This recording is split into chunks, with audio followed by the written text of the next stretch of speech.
Sir, ಈಗ ರಾಜ್ಯದಲ್ಲಿ ಸಾಕಷ್ಟು ಚರ್ಚೆ ಆಗ್ತಿರೋದು ಸರ್, ಈ ರಮ್ಯಾ ರಾವ್ ಅಂತ ಒಬ್ರು ನಟಿ ಸರ್, ರಾಮಚಂದ್ರ ಅವರ ಮಲ್ತಾಯಿ ಮಲಮಗ ಮಗಳು ಅಂತ ಹೇಳಿ ರಾಮಚಂದ್ರ ಅವರು ಮೈಸೂರಲ್ಲಿ ಕೂಡ ಕರ್ತವ್ಯ ನಿರ್ವಹಿಸಿದ್ರು ಸರ್. ಆ ಸಂದರ್ಭದಲ್ಲಿ ಇಲ್ವಾಲ ದರೋಡೆ ಪ್ರಕರಣ ನಡೆದಿತ್ತು. ಈಗ ಮತ್ತೆ ಮುನ್ನೆಲೆಗೆ ಬರ್ತಿದೆ. ಆ ಪ್ರಕರಣವನ್ನ CIDಗೆ ಕೊಡಿ ಅಂತ ಹೇಳಿ ಕೆಲವರು ಆಗ್ರಹ. ಒಂದು. ಎರಡನೇದು, ಈ ಪ್ರಕರಣದಲ್ಲಿ ಕೂಡ ರಾಮಚಂದ್ರ ರಾವ್ ಅವರ ಮಲಮಗಳನ್ನ ಕಾರಣಕ್ಕೆ ಅವ್ರ ಹೆಸರು ನೋಡಿ. ನಡೆದಿರುವಂಥ ಪ್ರಕರಣ ಯಾರ ಲೋಪದಿಂದ ಆಯಿತು, ಯಾರ ಪ್ರೇರಣೆಯಿಂದ ಆಯಿತು ಅನ್ನೋದು ಅದು ಸ್ಪಷ್ಟವಾಗಿ ಈಗ ತನಿಖೆಗೆ ರಾಜ್ಯ ಸರ್ಕಾರ ಮುಂದಾಗಿದೆ. ಜೊತೆಗೆ ಮೈಸೂರಲ್ಲಿ ನಡೆದಂಥ ಪ್ರಕರಣ ನನ್ನ ನೆನಪಿನಲ್ಲಿ ಇಲ್ಲ. ಕಾರಣ, ನಾನು ಇಂಥದಕ್ಕೆಲ್ಲ ನಾನು ತಲೆ ಕೆಡಿಸ್ಕೊಳಕ್ಕೆ ಹೋಗಲ್ಲ. ನಮ್ಮ ಜವಾಬ್ದಾರಿ ಏನಿದೆ ಅದನ್ನು ಮಾತ್ರ ನಾವು ಮಾಡ್ಕೊಂಡು ಹೋಗಿದ್ದೀವಿ. ಆ ಕಾರಣದಿಂದ ರಾಜ್ಯ ಸರ್ಕಾರ ಸೂಕ್ತ ನಿರ್ಧಾರ ತಗೋಬೇಕಾಗುತ್ತೆ.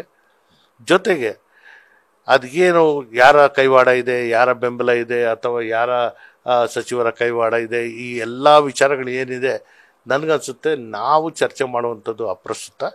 ತನಿಖಾ ಅಧಿಕಾರಿಗಳಿಗೆ, ತನಿಖಾ ತಂಡಕ್ಕೆ ನಾವು ಕೊಟ್ಟಿದ ಮೇಲೆ ಸತ್ಯ ಸಂಗತಿಗಳು ಜನರ ಮುಂದೆ ತರಬೇಕಾಗಿರುವಂಥದ್ದು, ಬಂದಾಗ ಅದನ್ನು ತಿಳ್ಕೊಬೇಕಾಗಿರುವಂಥದ್ದು ನಮ್ಮೆಲ್ಲರ ಕರ್ತವ್ಯ. ಬಟ್ ಈ ಬಾರಿ ಬಜೆಟ್ನ ಸರ್ ಎಲ್ಲರೂ ಹಲಾಲ್ ಬಜೆಟ್ ಅಂತ ಹೇಳಿ ವ್ಯಂಗ್ಯ ಮಾಡಿದ್ರು. ನೋಡಿ, BJPಯವರು ಕೇವಲ 1% ಬಜೆಟ್ ಮೇಲೆ ಅವರ ಅಭಿಪ್ರಾಯನ ಹೇಳ್ತಾ ಇದ್ದಾರೆ.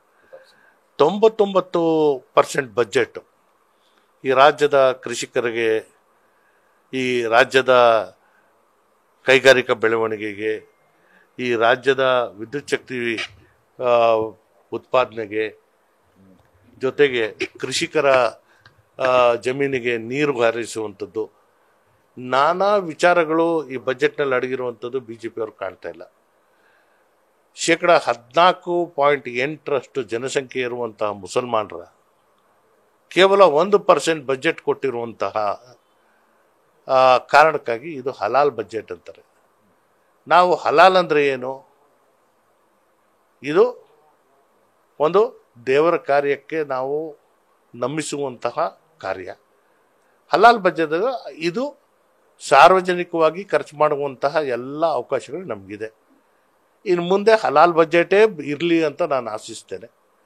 ಜೊತೆಗೆ ಕೆಲವೊಬ್ಬರ ಮಾತು, ಅದರಲ್ಲೂ